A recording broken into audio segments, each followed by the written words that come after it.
我知道佢咧就係點解你要激我啊？因為我細個佢細個嗰陣時咧，我就帶佢去行街。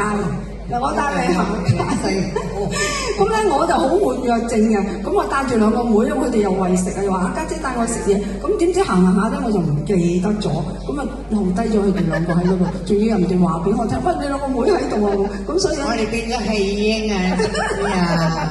周街揾姐姐啊，好對唔住。然之後咧去買衫啊，我同我平家姐一齊撳豆釘就捧住兩堆衫，遮住個頭啊！我話家姐揀完未？好攰啊！得啦，應該去飲牛奶。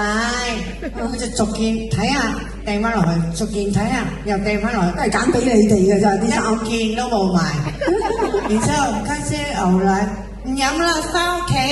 所以咧佢而家對我咁惡啦，我點敢惡你啊？大家係咪咁講啊？俾啲掌聲嚟聽下，係咪咧？喂，你講起呢件事咧，買衫呢壇嘢咧，我都有件事想分享。原來張秀班咁細個就已經有呢啲嘢。等陣，嗱呢個咧係我嘅兒生仔，呢個係我兒生女，就係我個妹個仔啊嚇。咁啊就細個我已經訓練佢哋咧，就唔好叫我姨媽，因為我最大嘅，我話叫我姨媽，咁啊 A B C D 嘅姨咁就得㗎啦，係咪？好，你繼續。好，我幾驚你唔記得，我要繼續。係就係講翻買衫嗰件事，就係咧，你細個都帶我哋行花園街咧，一行去買衫，以為買一兩粒鐘咁就算㗎啦。點知一行由中午行到晚飯都未翻屋企。冇咁誇張啊！我第一次行街行到喊咧，就係呢件事。哦，你搞下。所以之後咧，我唔敢再跟同阿姨媽去行街啊，搞唔。辛苦，你哋唔知道姨媽有過度活躍症㗎，係咪？咁啊嗱，阿卡卡你冇嘢投訴啊？我要投訴，我反而係要多謝姨媽咧，因為平時如果佢嚟探我哋咧，我成日覺得佢好似一個校長。係咪啊？我哋姓咩㗎？姓咩啊？我佢哋姓徐，我哋姓嚴㗎。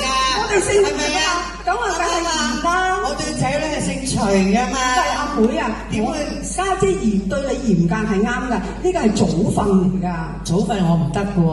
唔係叫你祖訓啊，係祖先傳落嚟訓話嗰啲訓啊。哦。阿爸阿媽叫我教你㗎。阿爸阿媽叫你錫我啊，唔係教我啊。嗱呢個妹啊，真係嗱，唔好講咁多啦。你哋今晚嚟到有啲乜嘢動作先？錫你一啖咯。係咯，好嘛？嗱。